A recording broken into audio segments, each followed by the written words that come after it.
શિવ ભક્તો, આજે હું તમને શિવલિંગ પૂજા કરવાની સરળ રીત એક બતાવું છું. તો ધ્યાનથી તમે વિડીયો સાંભળજો. શિવલિંગ પૂજા કેવી રીતે કરવી? ભોલેનાથને લોટો પાણી પણ ચઢાવો તો પણ રાજી થાય, એટલે જેને આશુતોષ કહ્યા છે. જલ્દી પ્રસન્ન થનારા. ઘરે ઇઝીલી આવી રીતે પૂજા કરો. પહેલું, પૂજાનો સમય અને તૈયારી. શ્રેષ્ઠ સમય: સોમવાર, પ્રદોષકાળ, મહાશિવરાત્રિ. રોજ સવારે 4 થી 6 બ્રહ્મ મુહૂર્ત એટલે કે સવારમાં પૂજા કરી શકાય. સ્નાન કરીને સ્વચ્છ કપડાં પહેરીને જ પૂજા કરો. સામાનમાં શું રાખવું એટલે કે શું વસ્તુ રાખવી?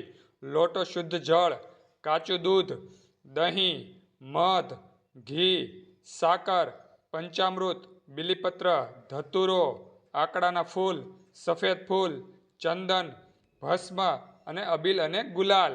સરળ પૂજા વિધિ 5 સ્ટેપમાં છે. પહેલું સ્ટેપ: આહવાન અને સ્નાન. ઉત્તર દિશા તરફ મોઢું રાખી બેસો. શિવલિંગ પર ઓમ નમઃ શિવાય બોલતા જળ ધાર કરો એટલે કે જળ ચડાવો. પછી પંચામૃતથી અભિષેક કરો. પહેલા દૂધ, પછી દહીં, મધ, સાકર, ઘી, છેલ્લે ફરી શુદ્ધ જળથી સ્નાન કરાવો. ભાવ: મારા મનમાં વિકાર ધોવાઈ જાય. સ્ટેપ બીજો: શણગાર. શિવલિંગને કપડાથી લૂછી ચંદનનું તિલક કરો. ભસ્મ લગાવો. બીલીપત્ર ચઢાવો. બીલીપત્ર ઊંધું ચડાવો એટલે કે જે સીધો પાલિશ ભાગ હોય તે ભગવાનને સ્પર્શ કરવો જોઈએ. દાંડી શિવલિંગ તરફ રાખો. 3, 5, 11 પાન ચઢે. ધતુરો, આંકડો શિવને ખૂબ પ્રિય છે. સ્ટેપ 3: ધૂપદીપ. દીવો અને અગરબત્તી કરો. કર્પૂર ગૌરમ કરુણાવતારમ આ સ્તુતિ બોલો. સ્ટેપ 4: ભોગ. સફેદ વસ્તુ પ્રિય. સાકર, પેંડા, ભાત, દૂધપાક, ભાંગનો ભોગ પણ ચડે પણ ઘરે જરૂરી નથી. સ્ટેપ 5: પ્રાર્થના અને પરિક્રમા. ઓમ નમઃ શિવાય મંત્ર 11, 21 કે 108 વાર બોલો. હાથ જોડી માફી માગો.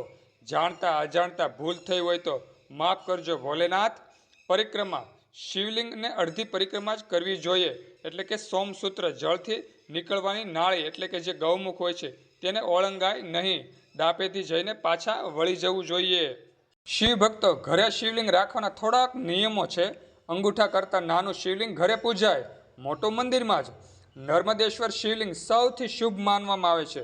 તે કુદરતી છે, તેને પ્રાણ પ્રતિષ્ઠાની જરૂર નથી. રોજ પાણી ચડાવવું જ પડે. બહારગામ જાઓ ત્યારે શિવલિંગ સમક્ષ ચોખા મૂકીને જવા. ટૂંકી પૂજા: સમય ન હોય તો માત્ર લોટો જળ ચડાવો. 3 બીલીપત્ર, 5 બીલીપત્ર, ઓમ નમઃ શિવાય 5 વખત બોલો. ભોલેનાથના ભાવના ભૂખ્યા છે, સામાન આપણી વસ્તુના નથી, એટલે સાચો ભાવ રાખો. તો ભક્તો, આવી રીતે આપણે ઘરે સરળ પૂજા કરી શકાય છે. ભગવાન મહાદેવની પૂજા કરી શકાય છે.